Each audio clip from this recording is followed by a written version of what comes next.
Now broadcasting from his hidden bunker and fully stocked bar, it is the Saturday Report with Colt Sebastian Taylor.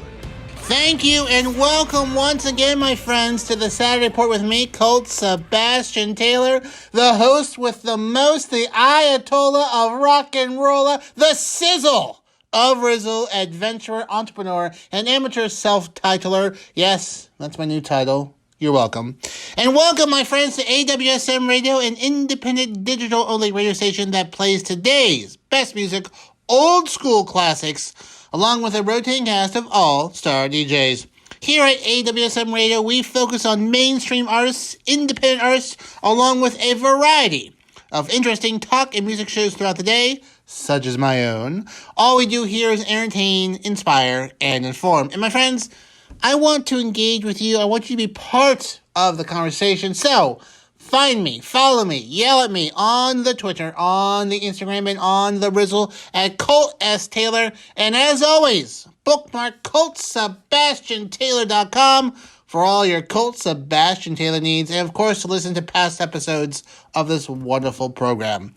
All right, my friends, let's get started with this week's Saturday Report. First up this week, my friends, Hyundai. Yes, Hyundai. You thought, my fine four-wheeled friends, that I would forget about you, that I would let go of the travesty you set upon me, the financial burden you left me with in terms of replacing a new transmission in a car that I had owned for less than 2 years, only put 20,000 miles on it, and had been driven for less than 80,000 miles? No, Hyundai. No, I did not forget about you. I'm never going to forget about you. I'm still waiting for my call from corporate. You know what? Maybe I need to give you guys another call. Maybe I need to talk to Esther again, or what's her face? I forget what her name is. But anyways, I just wanted to highlight to all my fans out there in the United States, India, and other places in South Asia, where I'm very popular, Hyundai. I'm probably the most popular bearded redhead. Second most popular bearded redhead in the world. Number one's probably the guy from Game of Thrones. Just guessing. He's so handsome. But here's the thing. I wanted to compare today two examples of customer service. Because customer service, if you have a successful business, it's the key. It's the key to a good business model. So, as everyone knows on here, the customer service at Hyundai is atrocious. No satisfaction. They won't do anything. They won't stand behind their product. And they're like, nothing we can do about it, about my transmission. Now, I had an issue with the fine people at Chipotle. Okay? You know, the place to get burritos and tacos and whatnot. I had a mishap with their services. Long story short, I put an order in for some tacos because I was in it. It was Taco Tuesday. Went there, and they were running behind, so I waited 10, 15 minutes past my pickup time. I waited for another 10 to 15 minutes, and then, wait a second. People came in after me, are picking up their food. I've been here for half an hour. I feel like there's something wrong. Went up, like, hey, so, question. Do you have some tacos for Colt Sebastian Taylor? And, well, it's probably in the back. I'm like, okay. Could you check? Well, give me a minute. So, wait 5-10 minutes. Come like, hey, listen, been here for 45 minutes. I feel like that's a long time to wait for 3 tacos. Because Chipotle had recently moved to a all-digital platform, so there's no more line at Chipotle. You just order online. With that said, people waiting for the tacos kind of mingle around in a large crowd inside and outside said Chipotle. I don't know if it's the best method for them. So, but anyways, I said, hey, could you please check? And they said, well, your order's not in the system. Well, no, first it was, I bet someone probably picked up your order. Like, okay, could you either make it or see if it's in the system? So they look and they're like, oh, your order never came through. So basically, I stood there for 30, 45 minutes for nothing. And drove 50 minutes. I wasted an hour 15 of my life waiting for tacos that never came because their system didn't get my order despite me submitting my order. Needless to say, I was upset. So I submitted a complaint I complained on ye old Twitter. Guess what? Within 48 hours, got an email from a lovely person at customer services. Colt, listen, we're sorry. This is not what we want. We know. We see your account. You're a regular customer at Chipotle. We apologize. We're trying to figure out what happened. Sometimes these things happen. But to show you how much we appreciate your business at our business, here's a free entree. Your next meal is on us. And to me, my friends, that's the way customer service should work, okay? If you stand behind your product or your service and it doesn't quite meet the expectations of normal society, you try to make up for it, okay? I wasn't asking for a Chipotle franchise. I wasn't asking for a year's supply of tacos. I wasn't asking for a car made of burritos. I wasn't asking for a Chipotle employees to come to my house and make me a breakfast burrito every morning for the next 5 weeks. No, I just wanted some satisfaction. You know what? I got it. I got my tacos. I got my food. So guess what? Unlike Hyundai, which I will never go to again and have told every single person on this broadcast and my other appearances online and around the world, there are a few that if something car related comes up, I make a point to say, not Hyundai. I don't like those guys. They screwed me. But guess what? I plugged Chipotle. I'm plugging Chipotle right now because they appreciate their customers. Hyundai, not so much. Hyundai, they don't really care. Hyundai, I'm still waiting for my phone call, and I'm still waiting to feel, satisfied for what I had to deal with your transmission. Just as a reminder, send me back $4,000. Have I gotten $4,000 worth of content out of this yet? No, I haven't. So, just want to give you an example of good customer service versus bad customer service. Because, hey, we're not just about news stories on here, folks. We're about society and culture and what's good and what's bad. Plus, it's kind of news because it involves me. Just saying. So anyway, update with that. I'm going to call them again next week. Probably won't get satisfaction, but I'll give you an update next week and every week until I get tired. And if anything tells you, Kanye West presidential run knows, the Kanye West presidential team knows, I don't get tired of things too easily. I don't indeed. Next up, another update. I mentioned last week sending good well wishes to longtime listener Woogie. Got in touch with her again this week. She's completely okay. She got her heart checked out and went to a bunch of doctors. She is as healthy as an 87-year-old could be. So I said to her, so what do you think happened? And she says, well, I don't know. It might have been the suicide sandwich I had. And obviously there was a pause. I'm sorry. What's a suicide sandwich? That sounds like it's not a sandwich you should eat. Like, is it filled with antifreeze? Oh, no. It's called a suicide sandwich because there's so much salt and sodium in it. And in retrospect, that might have made me feel a little unwell and whatnot. Like, well, yeah, if something is named suicide sandwich, maybe because 87-year-old, you shouldn't have that. So she's fine. She was tickled that we gave her a shout out last week. And she sent me a story. So, like I said, she's very involved with Lady Gaga. She sent me a story. It's not a current story, but she insisted that I talk about it. So but I found a story that relates to this. So there's a connection.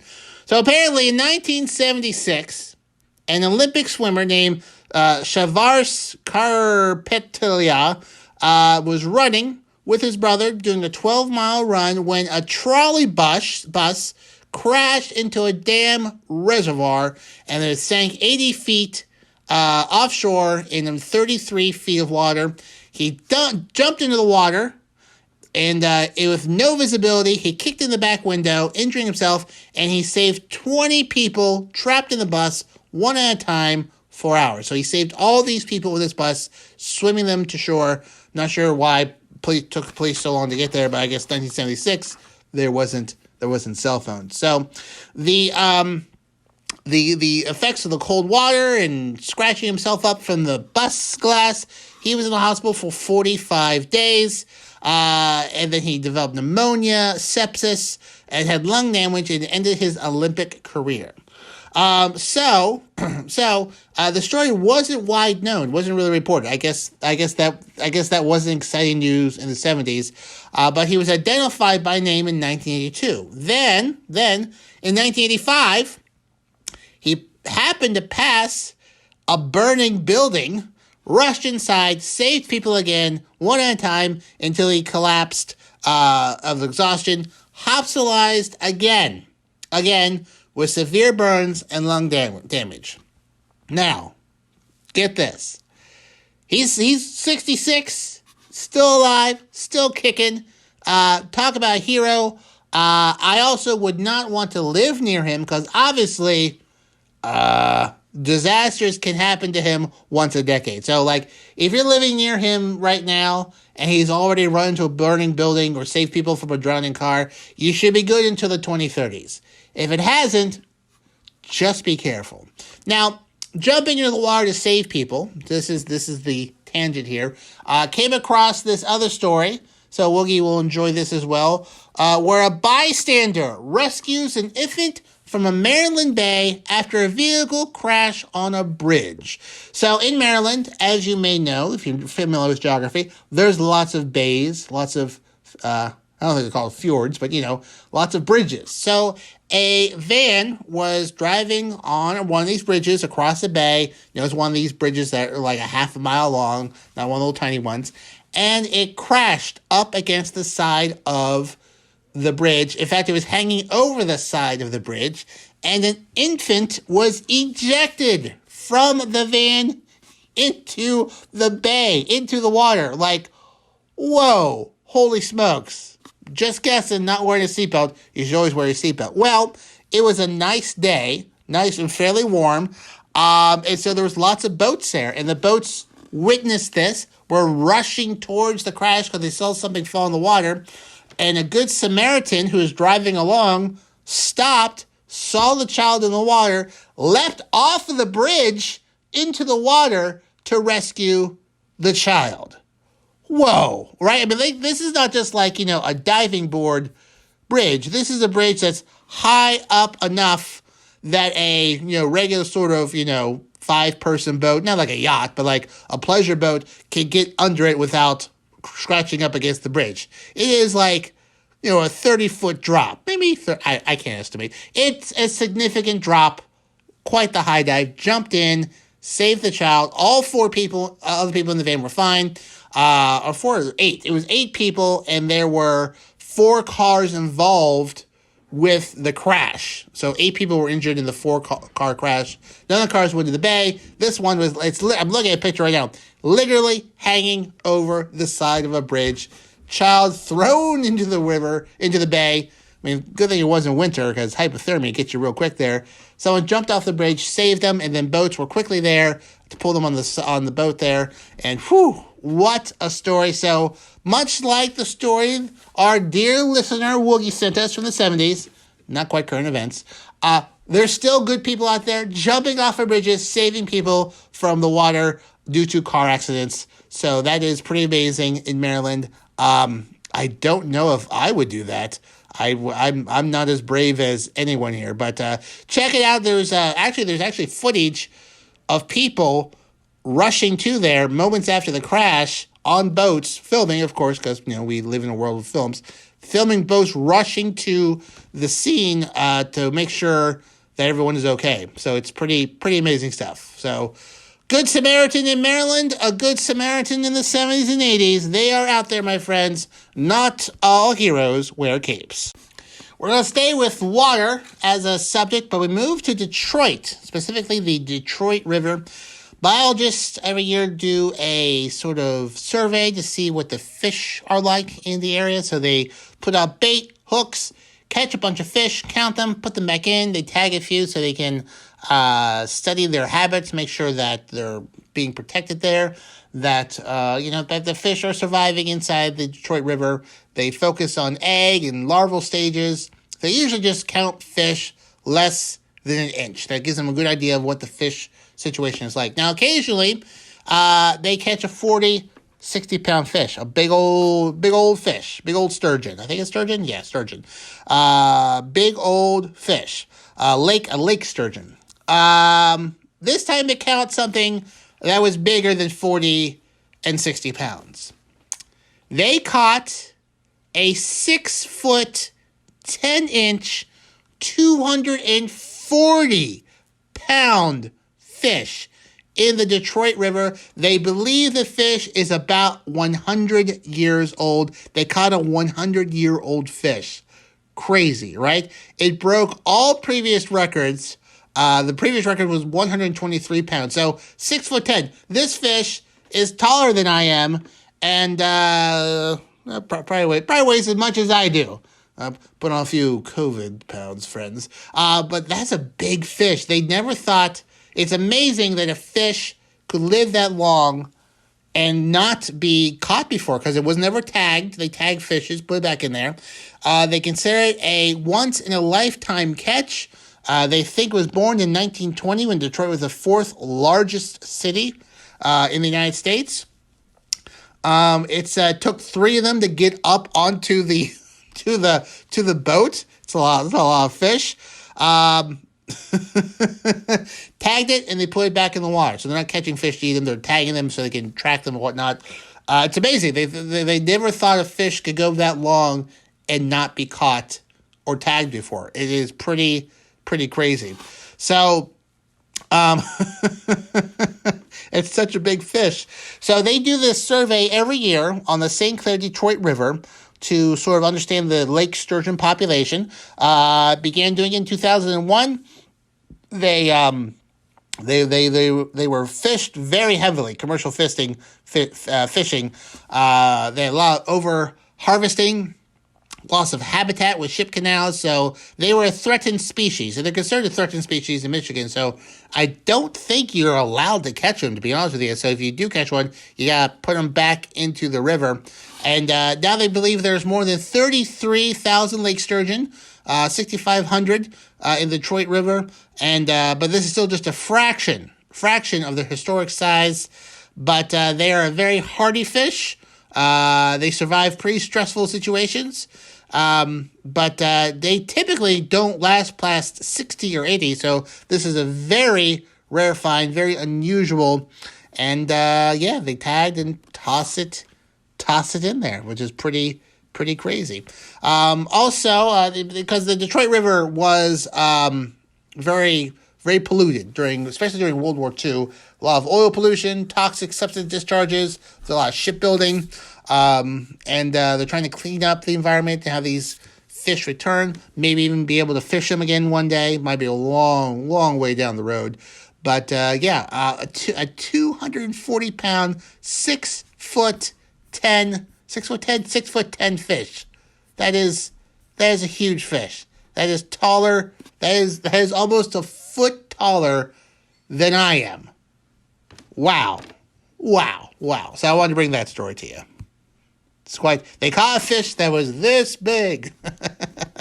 Speaking of good catches, I'll tell you what's a good catch here at AWSM Radio. We have some of the best DJs in the world here. And one of the best is DC, my personal friend, my personal DJ. DC, he has a show here, DC Live in Effect. He is our in-house DJ, mixing it up every Friday at 9 p.m., every Sunday at 10 p.m. You do not want to miss out while he smashes it on the ones and twos, kicking the beats to those on land and under the sea from his South Florida compound every week. You need to listen. Today's Saturday. You probably listened to him last night. You need to recover tonight. And then tomorrow, listen to him again at 10 p.m. That's right, my friends. That is the show.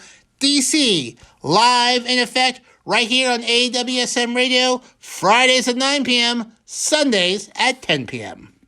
We now go to Hong Kong in China and Asia, which, if you did not know, you should really crack open a map sometime, because, everyone knows where Hong Kong is, right?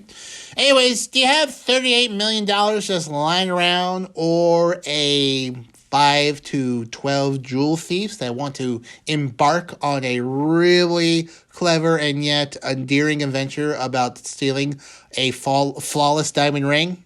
Well, if you have either, you're going to want to go to Hong Kong to Christie's on May 23rd because a diamond ring expected to fetch up to $38 million is going on auction.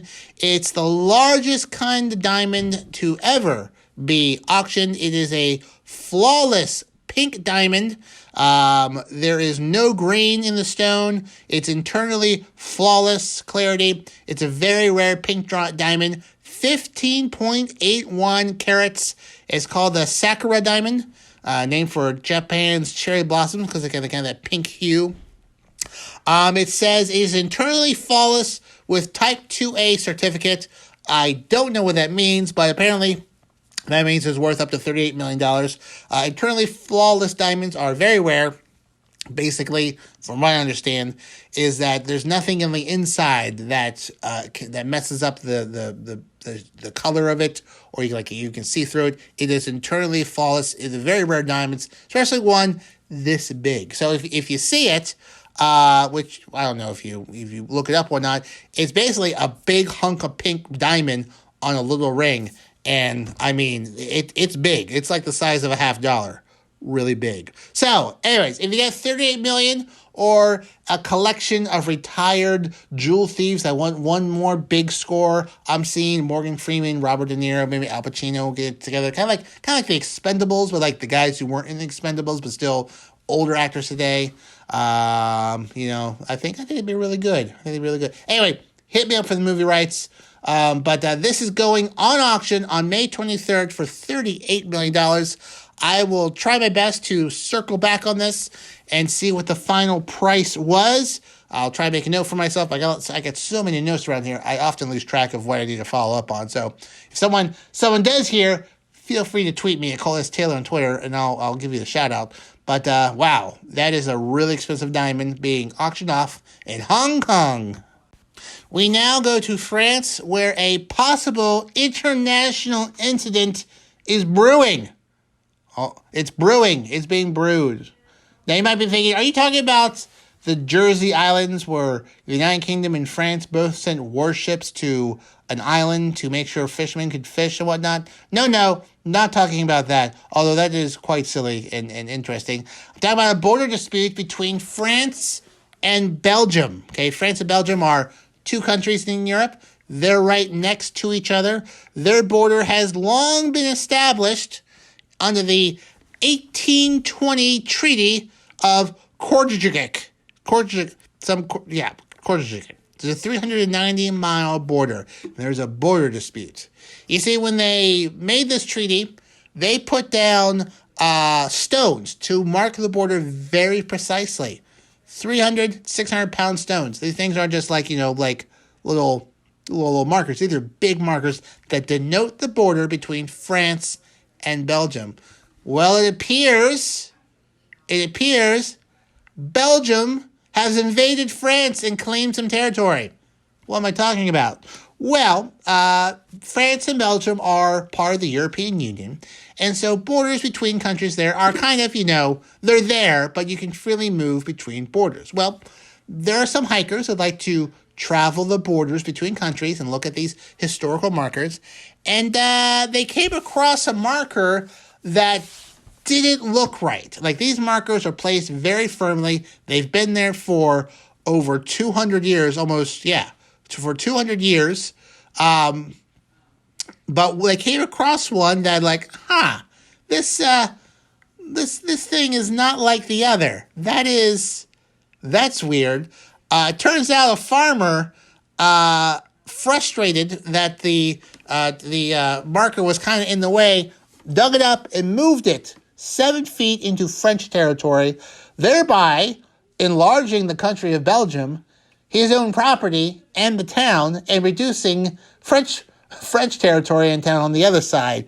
Probably not realizing what it was, he decided to move it out of the way. Now, this marker is in a very isolated part along the border. It's kind of like between some trees and bushes. Like if you weren't looking for a border marker, you probably would walk right past it. I imagine people have been walking right past it for hundreds of years. And this farmer just moved it. He moved it over, probably used a tractor, moved it up because it was in its way, and he moved it to the side. Well, obviously, you can't do that. You can't just move border markers. Under the Treaty of Ghent, not Treaty of Ghent, under the Treaty of Kortrijk, however the hell you say that, there has to be possibly a joint commission, a joint commission of diplomats between France or Belgium to sort out this border dispute as peacefully as possible. A joint Franco-Belgian commission would have to be convened to resolve the border dispute. The last time this was done was in 1930. So, border issues have popped up from time to time. So they will have to do that. Or the farmer can just put it back where he found it. Like both Belgium says, oh yeah, no, he should be doing that. We'll move that back. And France said, oh yeah, that's you can't just move a stone there. So this should be resolved without any commission, deployment of European armies, minefields, spies, farmers with pitchforks. They're going to say, hey, Belgian farmer, could you move that back? If not, we're going to fine you. And that's that. Another fun little story about France and Belgium border, there is a town where it is a hot mess. Like the borders, it's all broken up. People sold plots of land back and forth. And then when the countries were finally established, you could walk down the street and cross borders several times. Before the European Union, it was such a mess in this town of borders being all over the place. Like someone's garden might be in France, your house might be in Belgium, and like you owned both properties.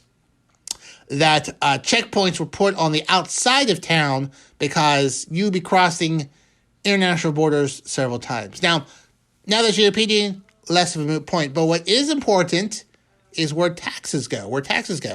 So so obviously some houses are on top of borders. So how do you tax a household if some's in Belgium, some's in France? Do you do a percentage and whatnot? Well, they decided under a treaty that wherever your front door is, that's the country you pay taxes to. That is the country you're a citizen in.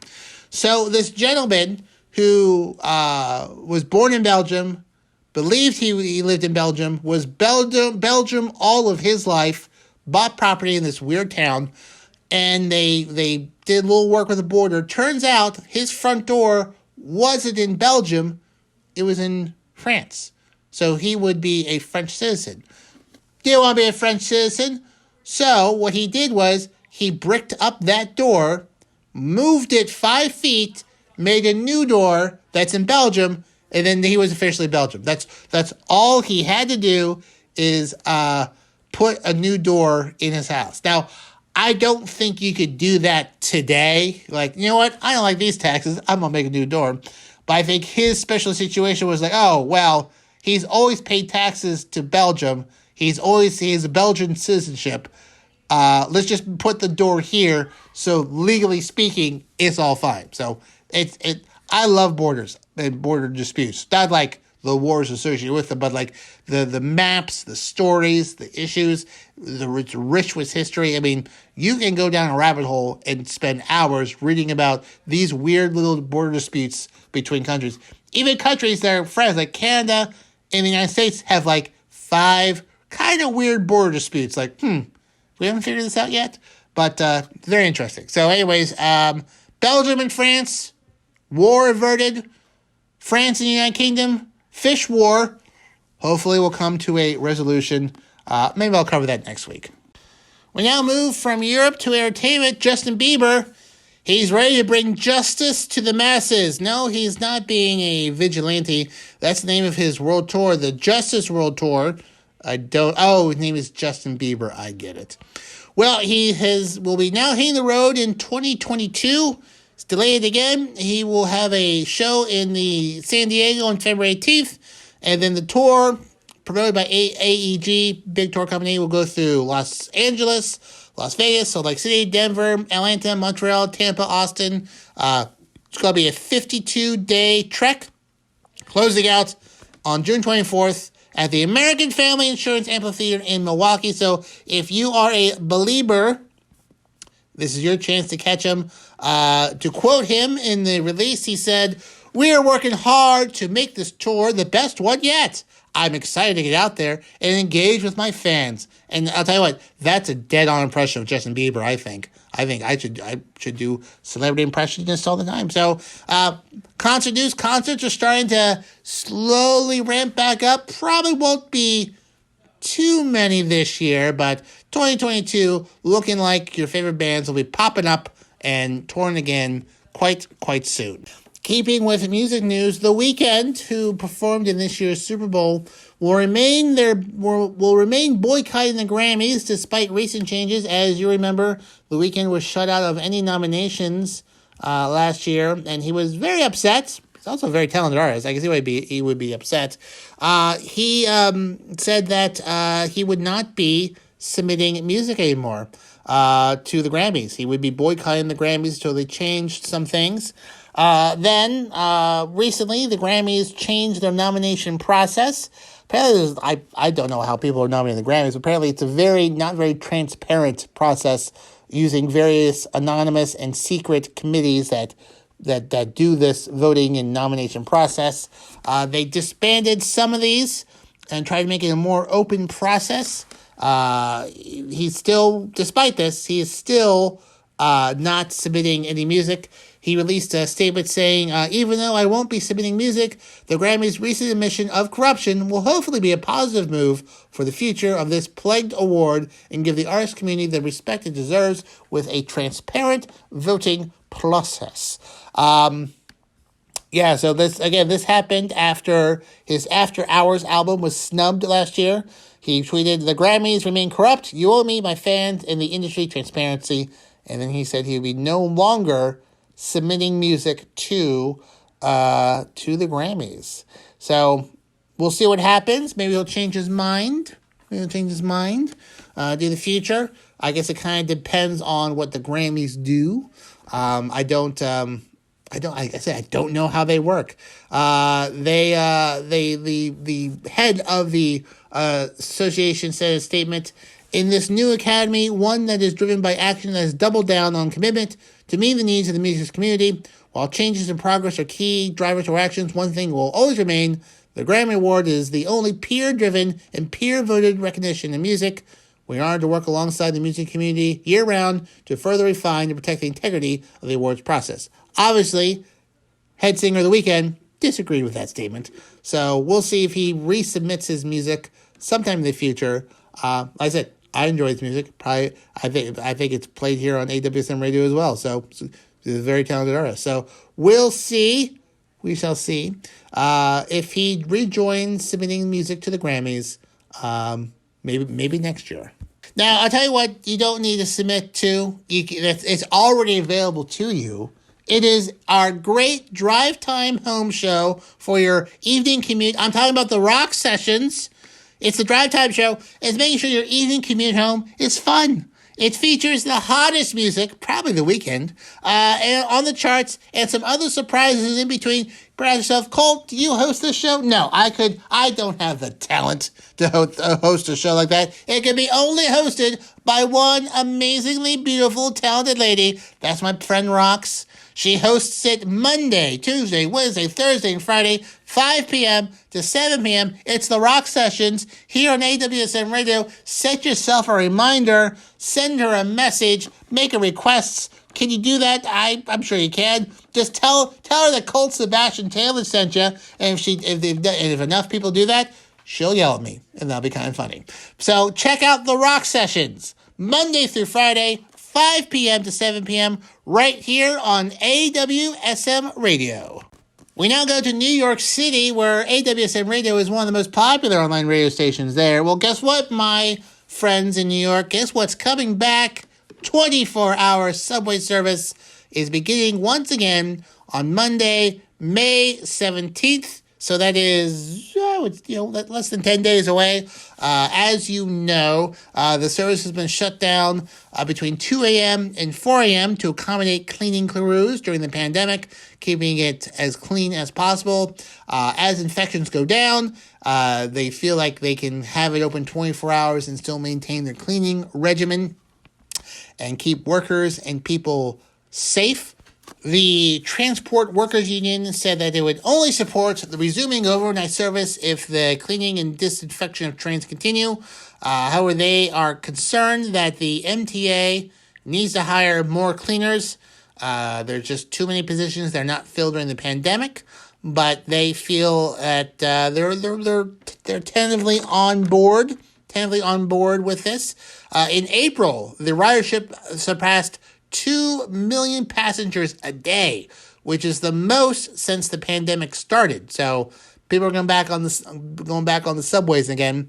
But looks like May 17th, unless something interferes with that, subway service will return to New York City 24 hours a day. Will not shut down overnight for a couple hours to clean things, and things are slowly returning to normal. I do not visit New York City as much as I would like. I'm sure when this is all over, Rox will have me up for a big AWSM radio party, and I'll be smoozing up with other DJs on there. But I've ridden the subways a few times there, but it's compared to other cities, it's a very extensive subway system. I kind of wish that kind of public transportation was available down where I live. It ain't. But, anyways, that's a commentary for another time. The important thing, my friends, in New York City, if 2 o'clock rolls around and it's time for you to get back home, you now can take the subway after May 17th when 24-hour subway service resumes. We finally go to Germany, where one thing is not going to be returning to normal, and that is Oktoberfest. Canceled for the second year in a row due to the global pandemic, COVID-19, Bavarian Governor Markus Schröder said that it was with heavy hearts that he decided to cancel the festival because of the high coronavirus rate in Germany, and hospitals are really at capacity dealing with the infection over there. Now, Oktoberfest, which had been scheduled to run between September 18th and October 3rd, usually attracts about 6 million visitors a year from around the world. So the hospitality business over there taking a major hit because it's like the big event over there, Oktoberfest. Last year they held a series of smaller Oktoberfests in the southern German areas and city beer halls that they hosted these small parties under strict COVID guidelines. Hopefully they'll be able to do that again this year for those in the area, having open-air beer gardens, patios, etc., etc.